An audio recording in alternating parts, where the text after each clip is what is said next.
안녕하십니까. 신인균의 국방TV 데일리 디펜스 시간입니다. 자, 오늘은 요즘 계속 우리 뉴스에 나오고 있는데 바로 베네수엘라 이야기 하겠습니다. 베네수엘라에 대해서 조금 더 우리가 좀 상식을 좀 가지고 이 베네수엘라 상황을 우리가 반면교사 삼아야 됩니다. 자, 반미 베네수엘라의 처참한 말로 대한민국도 라는 주제로 설명드리도록 하겠습니다. 트럼프 대통령이 베네수엘라에 최후 통첩을 했습니다.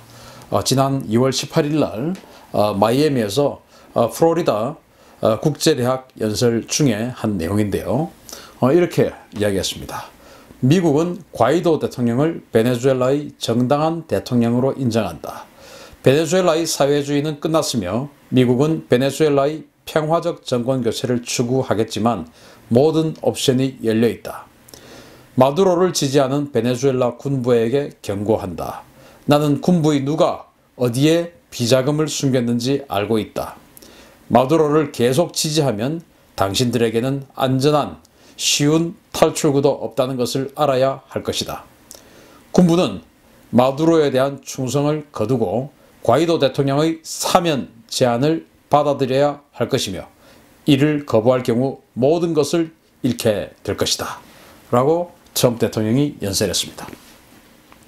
자, 과이도 대통령은 국회의장이었다가 지금 국제사회가 인정하고 있는 그런 대통령이죠. 그리고 마두로 대통령은 지금 베네수엘라 대통령이 2명인 이상한 상황인데 마두로 대통령은 현재 대통령이면서 아주 독재적인 그런 대통령입니다.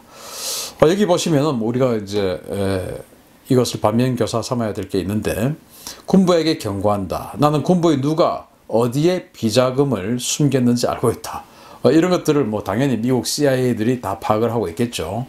이게 북한에 대입을 한다면 북한의 군부의 비자금들, 요즘 북한이 호위사령부 완전 이잡듯이 잡아가지고 처형을 하고, 그리고 백화원 초대서 그게 300만 달러가 숨겨져 있었던 그런 내용들, 그런 것들을 보면 이 북한의 최고위층들이 얼마나 많은 돈을 착복하고 지금 숨겨놨는지를 알 수 있습니다. 그런 것들 지금 다 알고 있다는 내용이죠.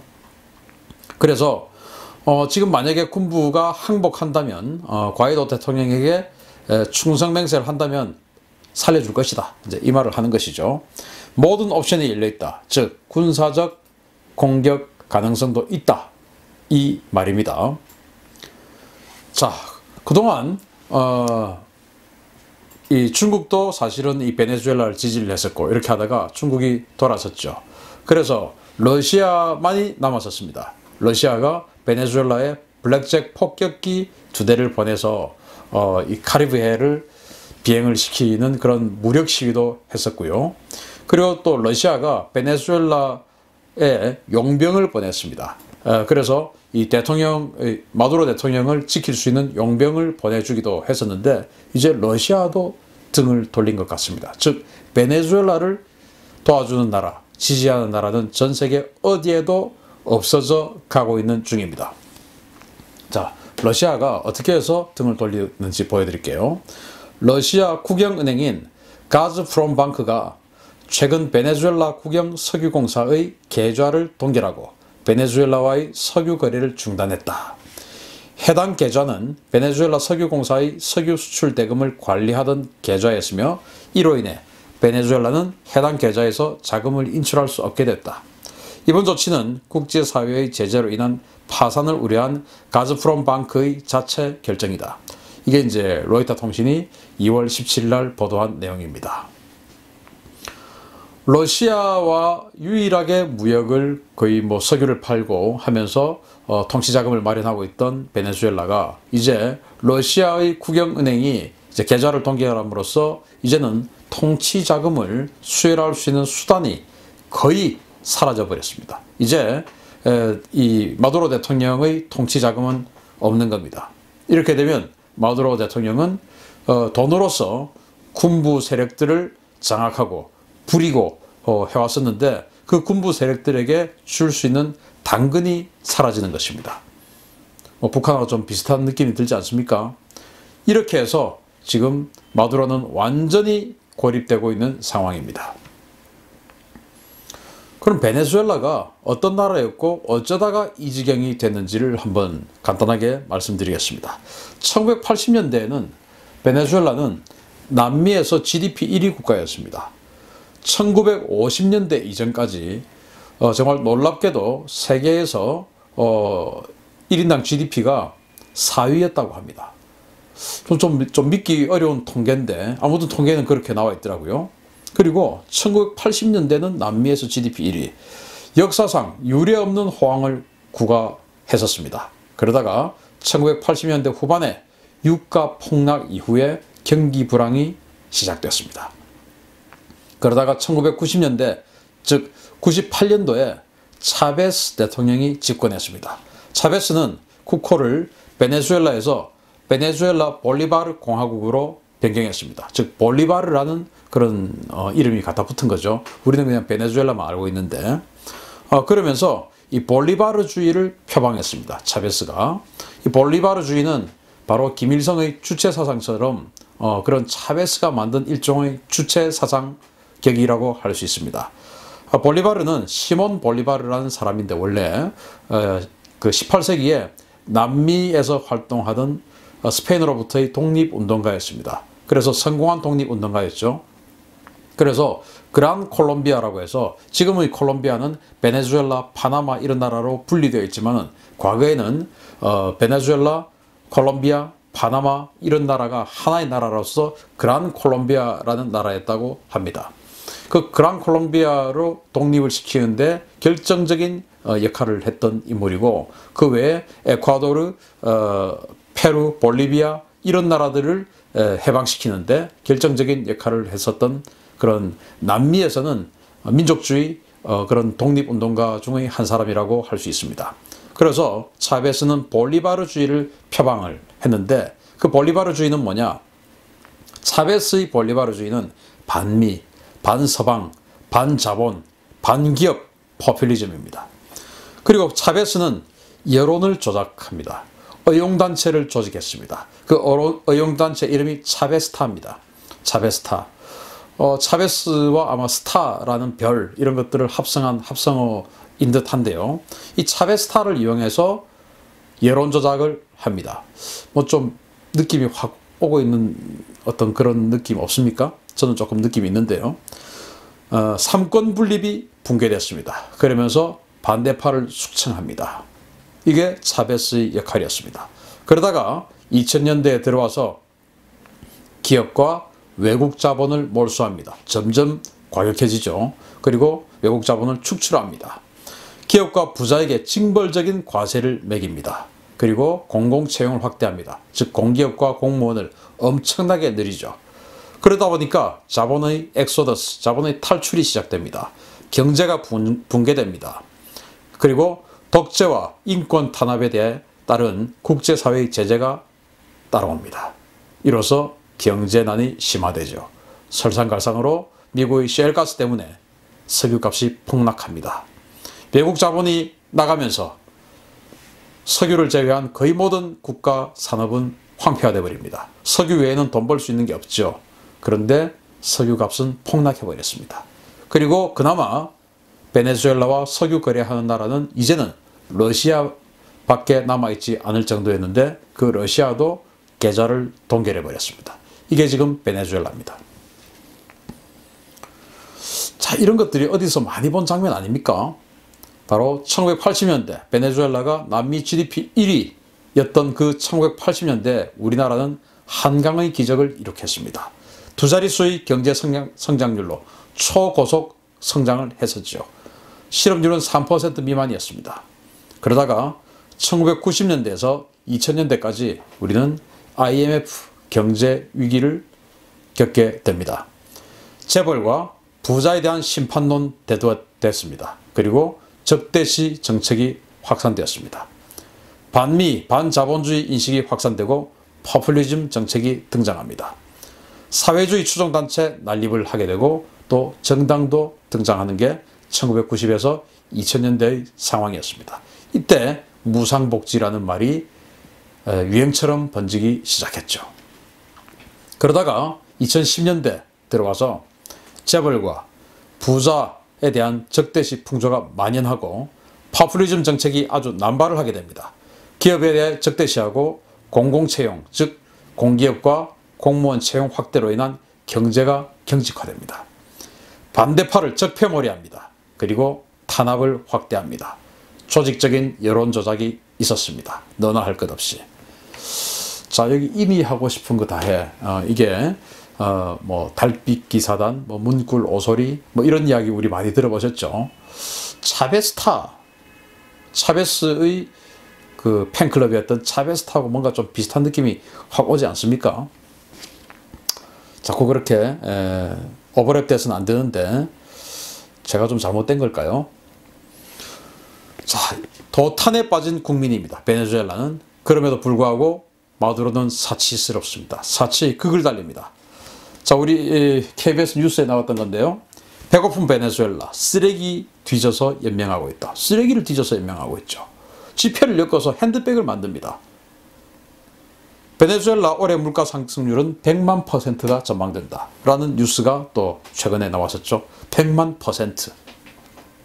그런데 말이죠, 베네수엘라의 대통령인 이 마두로는 터키에 갔다가 최고급 레스토랑을 방문했습니다. 여기에 있는 이 셰프가 세계 최고급 셰프라고 하는데 하루에 손님 1명만 받는답니다. 그 사진입니다. 그리고 여기에 있는 이 시가는 마두로 자신의 이름이 새겨진 전용의 시가라고 합니다. 이런 짓을 하고 있습니다. 그리고 여기에 있는 이 스포츠카, 정말 색깔 멋진데요. 페라리 스포츠카인데 여기에 금도금을 했습니다. 이게 누구 차겠습니까? 마두로의 아들입니다. 마두로의 아들에 대해서 조금 설명을 드리면 24살 때인 2013년도에 베네수엘라 국영영화대학 학장이 되었습니다. 그리고 그 학장이 국영영화대학 학장이 되었을 때 마두로의 말은 뭐였냐? 우리 아들이 예술적 재능이 있다. 이런 이야기를 했어요. 그리고 그와 동시에 대통령 공직수행감사단 단장이 되었습니다. 말만 들어도 엄청나지 않습니까? 대통령이 지시한 각종 사업이 있지 않겠습니까? 그것을 잘 수행하고 있는지를 감사하는 감사단 단장이 되었습니다. 이 어마어마한 권력이죠. 24살 때. 그리고는 그 다음 25살 때 국회의원이 되었습니다. 뭐 공천 뭐 바로 줬겠죠. 그리고는 이제 지금 이 금도금 페라리는 2017년 사진인데 국회의원 신분으로 지금 이런 거 타고 다니고 있습니다. 국민들은 쓰레기를 뒤져서 연명하고 있고 1년에 100만 % 이상의 물가가 오르고 있는데 대통령 부자는 이렇게 사치스러운 행각을 벌이고 있습니다. 이게 말이 되는 나라입니까? 이게 평등을 부르짖고 사회주의 사회를 만들어서 평등한 사회, 자본가의 자본을 뺏어서 국민에게 나눠주자. 이런 사람들이 지금 이런 거 하는 겁니까? 참 기가 차는 것이죠. 자, 그런데 과이도라는 사람이 등장했습니다. 후안 과이도. 이 사람은 베네수엘라의 국회의장입니다. 마두로의 대통령 취임이 불법이라고 규정하고 스스로 임시 대통령을 자처하고 현 정권의 퇴진을 요구하고 있습니다. 미국과 유럽연합을 비롯한 60여 개 국가로부터 베네수엘라의 정통성 있는 대통령으로 인정받고 있는 상황이고 그렇게 이 과이도를 지지하는 그런 국가는 점점 늘어나고 있습니다. 이 상황에서 지금 마두로는 아직도 정신을 못 차리고 국민을 핍박하면서 자신의 부를 채우고 있는 상황인데 러시아가 돌아서는 상황이죠. 자, 그런데 이 베네수엘라 전국의 변수가 있습니다. 바로 군부죠. 뭐 어디 가나 군부가 변수인데 후진국들은 다 그렇습니다. 쿠데타의 가능성이 있으니까요. 자, 과이도 임시 대통령은 뭐라고 하느냐? 나를 지지하면은 그동안 너희들이 과거에 잘못했던 것을 모두 사면해 주겠다. 국민을 위해 군부가 역할을 해야 한다. 이렇게 과이도 임시 대통령은 이야기합니다. 그러니까 지금까지 뭐 착복하고 뭐 비리 저질러서 재산 부정 축제하고 한 것들 다 봐주겠다. 그러니까 나를 지지해라. 과거는 잊어주겠다. 이제 이렇게 과이도는 이야기합니다. 그런데 마두로는 뭐라고 하냐? 과이도는 미제와 결탁한 쿠데타 세력이다. 미제에 맞선 군부의 충성과 도덕적 우월성에 경의를 표한다. 나에게 계속 충성해라. 베네수엘라는 차베스 이후에 지속적으로 지난 한 20년 동안 미국에 대한 반미 사상을 고취시켜 왔었습니다. 그러다 보니까 미국에 대해서 그 세뇌가 되어 있었기 때문에, 세뇌라는 건 정말 무섭지 않습니까? 세뇌가 되어 있기 때문에 이 미제에 맞선 군부의 충성과 또 미제와 결탁한 쿠데타 세력, 이런 말이 아직도 일부 먹히고 있습니다. 참 희한한 상황이죠. 그렇게 해서 군부를 중간에 두고 서로 줄다리기를 하고 있는데, 아마 군부도 돈이 말라간다면 자기들이 어느 쪽에 줄 서야 살 수 있다는 것을 퍼뜩 알게 되겠죠. 여기 중간에 있는 이 사람이 베네수엘라군의 총사령관인데, 아마도 제가 봤을 때 과이도에게 줄을 서지 않을까. 왜냐? 미국에게 대항할 군사적 역량이 자신들 스스로 없다라고 생각할 겁니다. 왜냐? 바로 미국이 군사 개입을 준비하고 있는 정황이 있습니다. 여기 보시면 존 볼턴 백악관 안보 보좌관이죠. 이 사람이 여기 들고 있는 이 노트의 메모에 베네수엘라의 이 서쪽 옆에 있는 국경을 하고 있는 콜롬비아에 5,000명의 병력을 파견하는 플랜을 적어놓은 메모가 발견되었습니다. 일부러 보여준 건지 어떤지 몰라도 어쨌든 이렇게 아주 강경파인 존 볼턴의 메모에 콜롬비아에, 즉 베네수엘라와 국경을 마주하고 있는 친미 국가인 콜롬비아에 5,000명의 지상군을 파견하는 그런 메모가 발견되었습니다. 대단히 위험한 것이죠. 또 제가 며칠 전에 델타 포스들이 LA 시내에서 심야에 뭔가 요인을 암살하고 요인을 납치하고 하는 그런 훈련을 한 것을 보여드리지 않습니까? 그게 북한일 수도 있지만 그 요인 암살했던 그 훈련했던 그 장소가 롱비치였습니다. LA의 롱비치였는데 그 롱비치 당연히 바닷가죠. 그런데 베네수엘라의 수도 카라카스도 바닷가입니다. 따라서 그 델타포스의 그 암살 훈련이 베네수엘라의 마두로 대통령을 암살하고 체포하는 그 훈련이었을 가능성도 배제할 수 없다. 그리고 존 볼턴, 강경파 이 존 볼턴은 콜롬비아에 5,000명의 지상군을 파견하자라는 계획을 메모를 해서 언론에게 일부러 공개를 한 듯한 이 모습이 있습니다. 자, 그러면은 베네수엘라군은 미국의 군사 개입을 막을 수 있는 능력이 되냐? 일단 베네수엘라군 능력 한번 보겠습니다. 자, 지상군입니다. 지상군의 총병력은 7만 1,000명입니다. 탱크가 280대가 있는데요. 전부 러시아제 T-72 그리고 프랑스제 AMX-30이라고 하는 전차들입니다. 구입한 지 한 30년 이쪽 저쪽으로 된 그런 전차들이기 때문에 대단히 최신의 전차는 아니고 그렇지만은 대단히 또 떨어지는 그런 전차는 또 아닙니다. BMP-3, BTR-80 등의 장갑차가 500여 대가 있는데 이것도 전부 러시아제입니다. 러시아제 장갑차들인데 이것도 나름대로 성능은 좀 괜찮습니다. 그리고 야포가 200여 문이 있는데 이 중에 반은 박격포고요. 그리고 Mi-35라고 하는 최신의 공격 헬기가 10대가 있습니다. 자, 그러나 우리가 잘 알고 있듯이 이 지상군은 제공권이 상실된 이후에는 지상군은 거의 의미가 사라져버립니다. 미국을 상대로 제공권을 잡을 나라가 전 세계에 어디 있겠습니까? 특히나 베네수엘라가 방어해야 될 수도인 카라카스는 바닷가입니다. 미국의 항공모함이 작전하기에 아주 용이한 그런 바닷가이기 때문에 이 전차와 장갑차들이 또 공격 헬기가 미국의 항공모함에서 출격하는 슈퍼호넷 전투기들에게 생존할 가능성은 저는 거의 없다라고 생각합니다. 그러면 그 미국의 항공모함을 바다에서 막을 수 있는 능력은 되냐? 호위함 3척, 초기함 4척이 있습니다. 그리고 잠수함 2척, 209급 잠수함이라고 우리 한국 해군의 장보고급 잠수함하고 똑같은 잠수함입니다. 그 잠수함 2척. 이 정도가 해군의 전부입니다. 아마 미국 항공모함 근처도 못 가겠죠. 근처가 아니라 아예 항구에서 밖으로 나가지도 못할 겁니다. 이게 해군이니까 미국의 항공모함을 어떻게 견제한다라고 하는 것은 있을 수 없는 일입니다. 자, 공군은 수호이 30 MK2 전투기가 지금 사진에 보이는 이 전투기인데요. 이게 이제 23대가 있습니다. 대단히 괜찮은 전투기입니다. 그리고 F-16AB 전투기 20대. 아주 초창기, 극초창기형 전투기이기 때문에 이게 뭐 우리 한국 공군이 가지고 있는 F-16 CD형 또는 블록 52 정도까지 온 그런 개량형 F-16이라면 뭔가 한번 역할을 해보겠는데 너무나 극초창기형 F-16이기 때문에 사실 의미가 없습니다. 나머지는 완전 의미가 없고요. 수호이 30 MK2 전투기 23대를 가지고 한번 미국과 공중전 한번 해볼 수는 있습니다. 그러나 전자전기의 도움을 받고 공중조기경보 통제기의 도움을 받고 있는 이 지휘를 받으면서 전투를 할 미국 항공모함의 수포원의 전투기들과 전투를 한번 하면 일격에 다 박살이 나버리겠죠. 그러니까 결국 베네수엘라는 미국의 항공모함에 대항할 수 있는 수단이 전혀 없다. 그리고 그 미국의 항공모함으로부터 지원되는 어떤 그 지상 폭격 그런 것들을 막아낼 수 있는 지상군도 없다.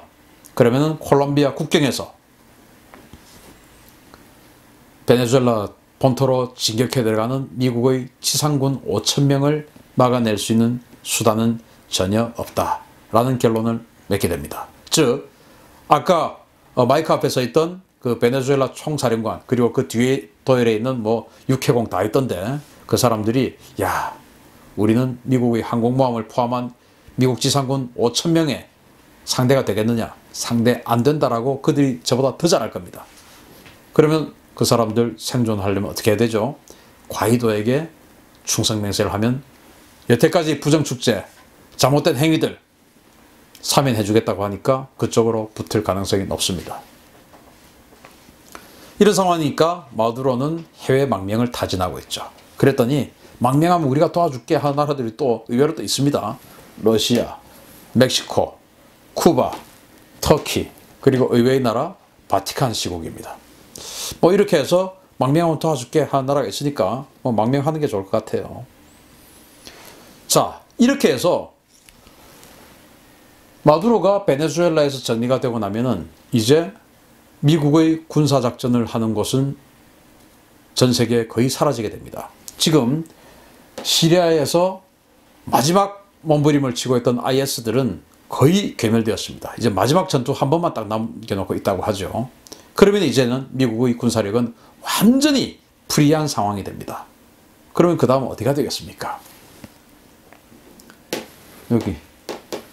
여기가 되겠죠. 이 사람이 타겟이 될 수 있겠죠. 김정은.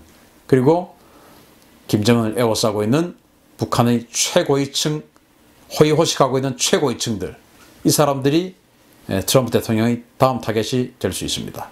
따라서 김정은은 이번 달 27일 다음 주죠.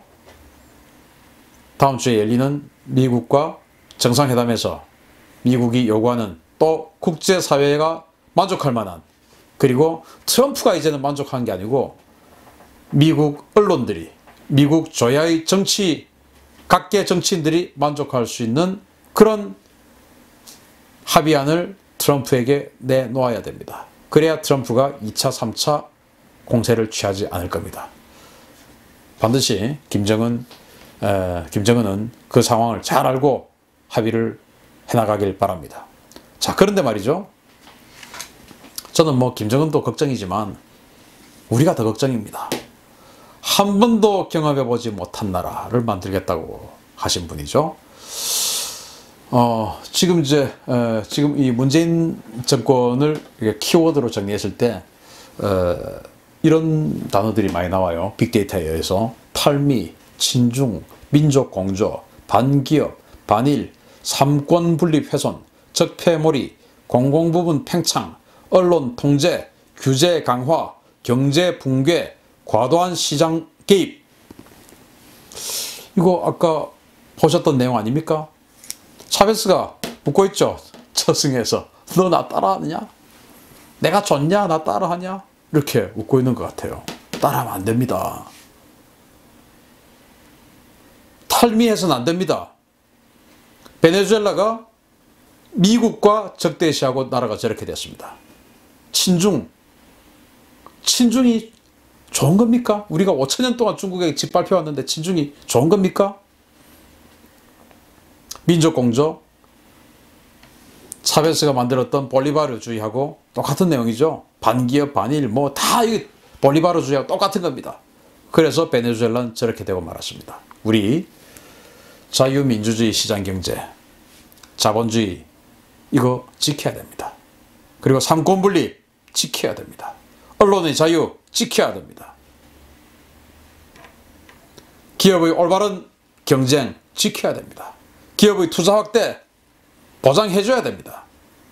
기업이 투자할 수 있는 환경 만들어줘야 됩니다. 기업가를 재산을 뺏어서 나눠주면 한 번은 좋아하겠죠. 그러면 그 다음에 돈은 누가 벌고 고용 창출을 누가 합니까? 이런 나라가 좋습니까? 안 좋죠. 그 나라의 미래는 여기 있습니다. 그래서 베네수엘라 사태를 보면서 곧 정리될 것 같은데 베네수엘라가 우리 대한민국은 결코 저렇게 가서는 안 되겠다 라는 그런 다짐을 한 번 더 하게 되는 교훈이다 라는 생각으로 한 번 더 제가 베네수엘라 사태를 정리해 드렸습니다. 오늘 데일리 디펜스 마치겠습니다. 감사합니다.